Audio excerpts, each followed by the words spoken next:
What's shaking, everybody? It's your boy King of the Golden State coming at you with a haul video. One I picked up from the Berkeley Comic Con. It just happened pretty much earlier on today, Sunday. So if you're watching this video and it's another day of the week, then it probably didn't happen today.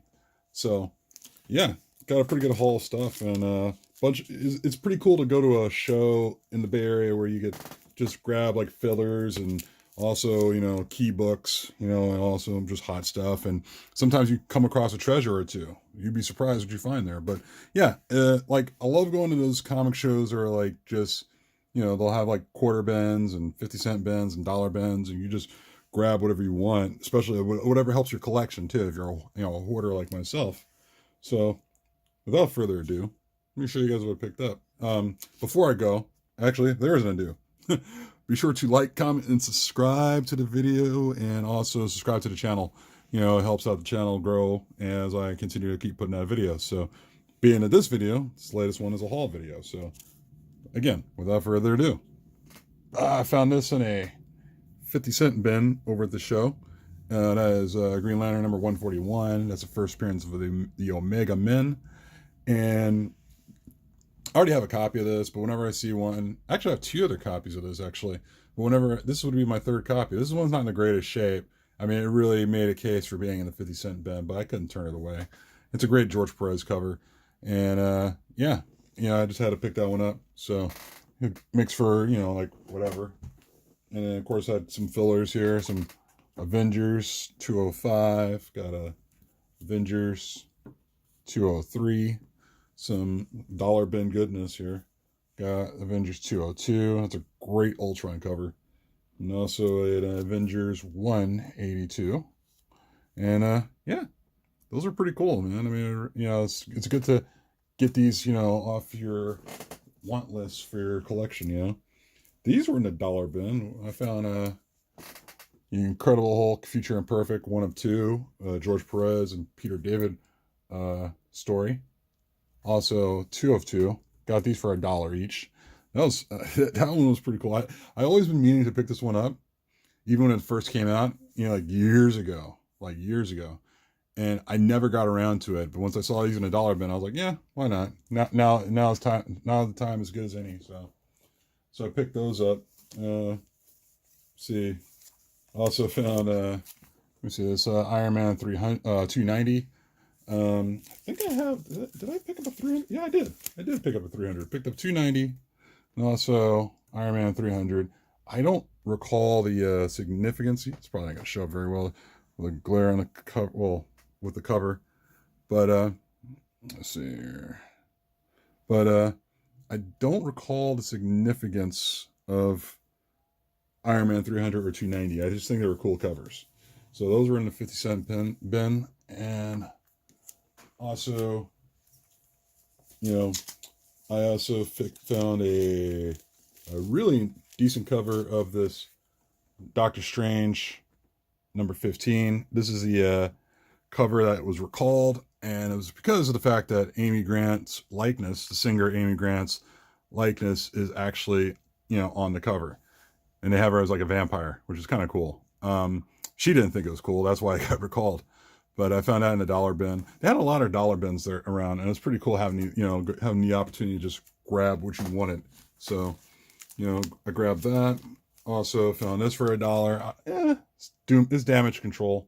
A lot of cool stuff I found there for $1 as far as a damage control issue. I'm not sure if this has anything special, but it looked like it was something special. It's a Vertigo preview book. I don't think. I'm not exactly certain. This might be like the I think this is like after the Absolute Vertigo, preview book, if I recall. This was in a dollar bin, so I didn't care. I was like, why not? Cover price is 75 cents. Also picked this one up. I didn't know this was a Adam Hughes cover. This is actually an Adam Hughes cover. I don't know who the inker is, but this is definitely, hell, it says right there, Adam, right there in the cover. So I thought it was pretty cool. See, probably won't make it out in that light, but there you go. So yeah, I just saw this sitting on top of a stack of other comics, so I just couldn't help it. So I saw it says Adam. I'll probably look more into it, make sure it is Adam Hughes, If not, then I just wasted my time trying to use this comic book. So that was pretty cool. And this made me laugh. This is in the 50-cent pile. Never mind the price tag. It says $5.25, but it's a gold cover of Supreme #1. I have this already, but I just found it pretty laughable just to pick it up out of the 50-cent bin because I know the history of this of these gold covers, and I've seen it, with my own eyes. And when back in the day when Image Comics was around, they got all these gold covers or these gold foil covers, and they were throwing them in the crowds of like people at like WonderCon and San Diego Comic Con, because people were going nuts over these gold covers, and people were just attacking each other just trying to get these damn gold covers. And it's like just watching it was like, it's like a frenzy, and it's crazy. But just to see these things in a 50-cent bin makes me laugh. It really does, because just being a witness to seeing people reach out and be like, give me, and like pulling stuff away from each other. It's pretty wild. But I was like, just looking at that in retrospect just makes me laugh.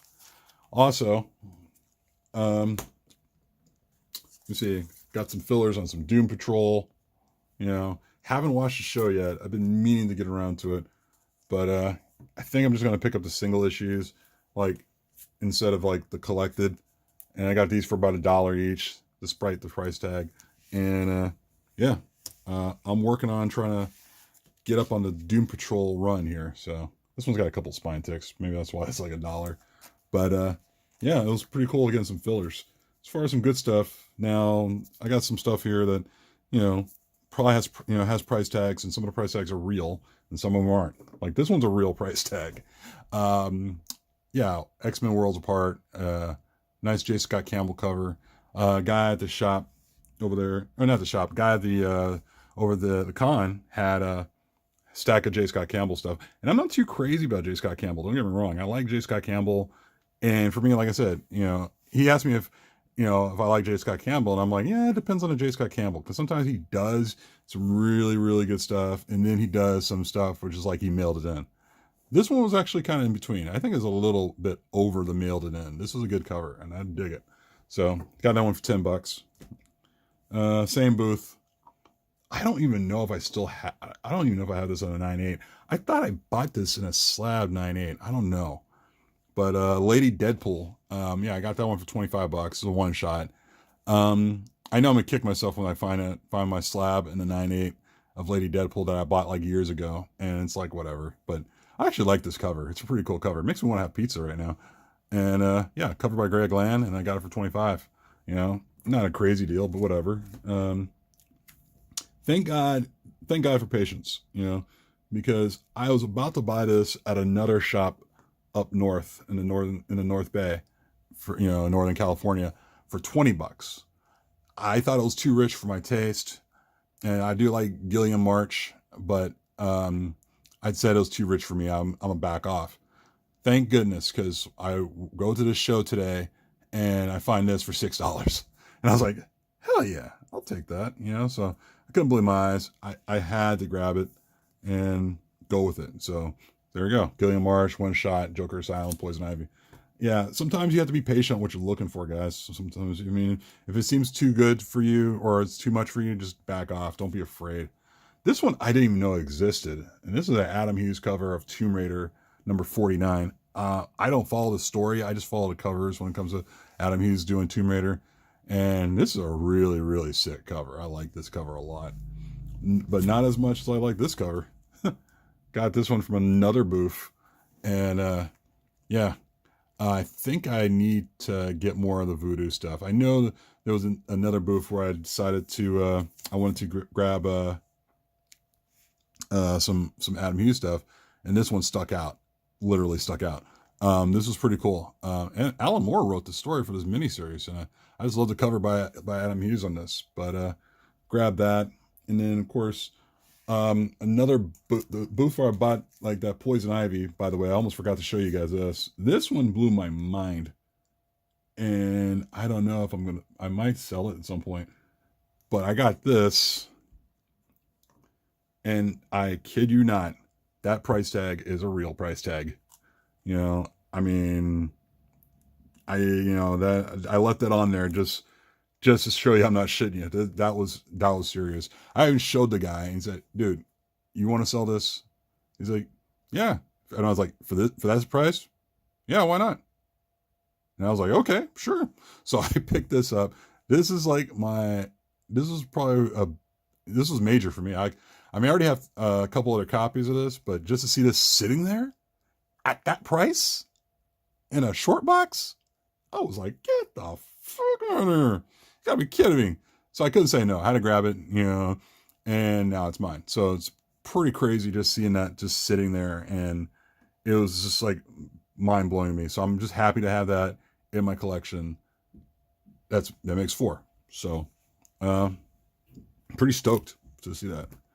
Another thing I picked up was let me see.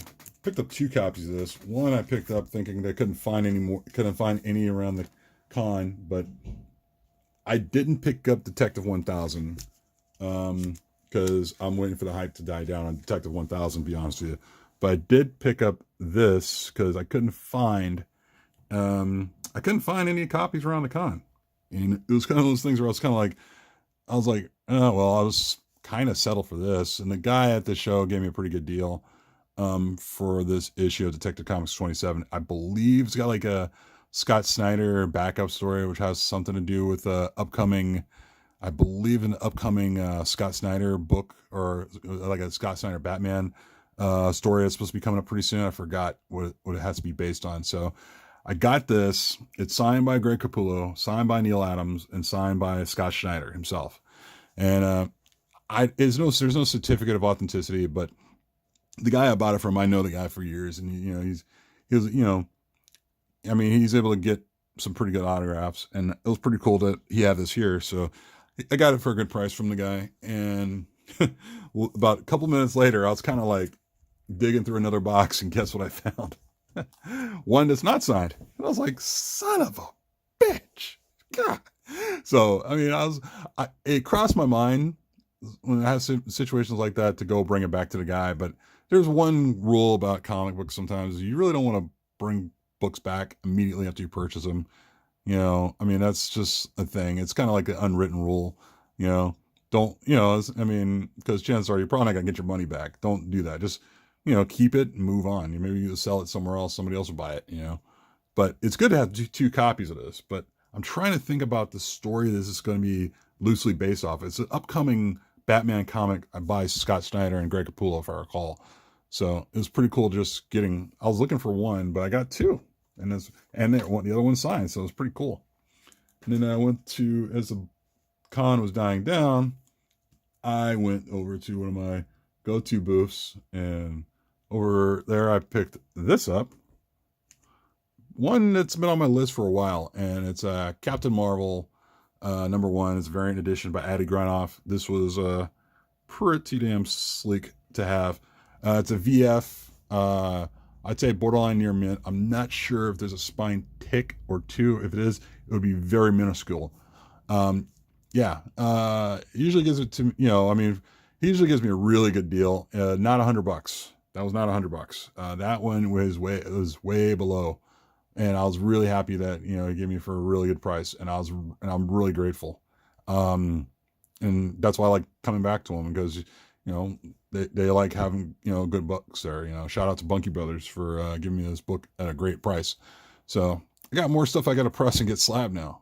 It's just always busy with stuff like that. But anyway, it was a good time. Had a good time at the con. It was cool seeing faces I knew and newer faces. And it was a good time. It was kind of warm in there, kind of stuffy. It could probably use an AC in there at some point. But other than that, I had a good time. I saw people around there, like a lot of people from Instagram. Let me see. I think I may have saw Reggie Klex. I don't know. I think I was in a daze just looking through long boxes at the long boxes, because I don't come to talk. I come to pick up comic books. No. It was cool. It was cool seeing everybody out there. Short Box from IG, Dope Ninja from IG, Ullman Comics from Instagram. It was really cool seeing a lot of cool people there. So that's about it, guys. Like I said earlier in the video, be sure to like, thumbs up. Also, hit something down in the comment, and also subscribe. I'm going to see. I'm gonna work on a contest for the 500 subscribers. As soon as I hit 500 subscribers and go from there, there'll be an announcement fairly shortly as soon as that happens. But that's it, guys. It's still Sunday. I think the sun is still up, even though it says 7:10. Sun. It's California. Yeah. I'll talk to you guys next time, and take care. Peace.